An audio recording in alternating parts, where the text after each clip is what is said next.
রাজ্য জুড়ে একটানা বৃষ্টি, উত্তর থেকে দক্ষিণ জলমগ্ন একাধিক জেলা, কোথাও হাঁটু সমান জল, কোথাও কোমর সমান জল, স্তব্ধ জনজীবন। এদিকে আশ্বিনের শারদীয় প্রাতে ক্ষতির মুখে পুজোর বাজার। একই গত বেশ কয়েক বছর ধরে অনলাইন শপিং এ বুঝেছে গোটা সমাজ, তাতে সারা বছর ধরে ব্যবসায়ীরা ক্ষতির মুখ দেখছেন। এদিকে এবছরে পুজোর মুখে বাদ সেধেছে পুজোর বাজার, লাটে উঠেছে বিক্রি কিনে। পুজোর কেনাকাটার জন্য এই সময় ভিড় উঠছে পড়ার কথা। সেখানে Jalpaiguri, Dinbazar, merchant road, DBC road, Kadamtala শহরের মতো একাধিক ব্যবসায়ী প্রাণ কেন্দ্রগুলিতে জল। সেখানে পুজোর বাজার একেবারেই যে মন্দা তার ছবি ধরা পড়লো সিএনএর ক্যামেরায়। আচ্ছা, বনি হয়নি, শুধু বনি করছি। আচ্ছা, তারপর থেকে কোনো কাস্টমার নেই, সেটা কারণ কি? বৃষ্টি? কারণ বৃষ্টি। এমনি তো বাজারে অনলাইন, তাছাড়া শপিং মল আছে, তার সাথে আবার আশা থাকে একটা পুজোর সময় গাড়ি যখন বিক্রি হবে, কিন্তু বৃষ্টির জন্য আরও বেশি অসুবিধা। বৃষ্টিটা ক্ষতি করতে যায়, এখন বৃষ্টি কমলে বোঝা যাবে কি পজিশন দাঁড়ায় না দাঁড়ায়। আজকে সারাদিন কেমন হয়েছে ব্যবসা? আজকে এখন তো কোনো কিছু বনি পর্যন্ত হয় নাই। পুরাই ক্ষতি আছে বৃষ্টির জন্য। কি বৃষ্টির আগে গরমের জন্য, গরমের জন্য এখন বৃষ্টির জন্য।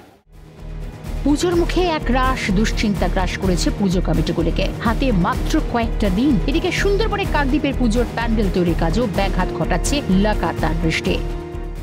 5-6 জন ছেলে চলে গেছে বৃষ্টির কারণে। আচ্ছা, কতটা সমস্যা হচ্ছে? আরও তো 2 দিন বৃষ্টি হবে। হ্যাঁ, এখন কি করা যাবে? ওই পলিথিন দিয়ে তারপরে কাজ যতটা করা এগোনো যায় এইভাবেই চেষ্টা করা হচ্ছে।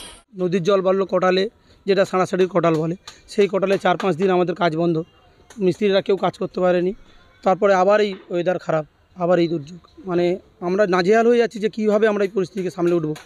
এখনও পর্যন্ত বুঝতে পারছি না যে আমরা আদৌ প্যান্ডেল কী করে কমপ্লিট করব।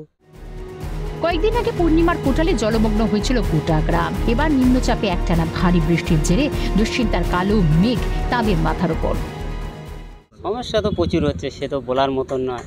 আর যে প্রবলেমে পড়ি সব থেকে বড়ো জিনিস কাদায়, তো আমি তো কাজ এগোতে পারছি না। মহলাতে কাজ ছাড়তে হবে, তো এই কাজটা নিয়ে এত যে টেনশন হচ্ছে সে বলার মতন। রাত দিন ঘুমও চলে গেছে। আর মাত্র কয়েকটা দিন উমার আশার মুখে ধুঁকছে কৃষক থেকে খুচরো পাইকারি ব্যবসায়ীরা। উত্তর থেকে দক্ষিণবঙ্গে আর কয়েক পশলা বৃষ্টিতে ম্লান হতে পারে তাঁদের মুখের হাসি। তিতাস পাল ও সৈকত ঘোষের রিপোর্ট, ক্যালকাটা নিউজ।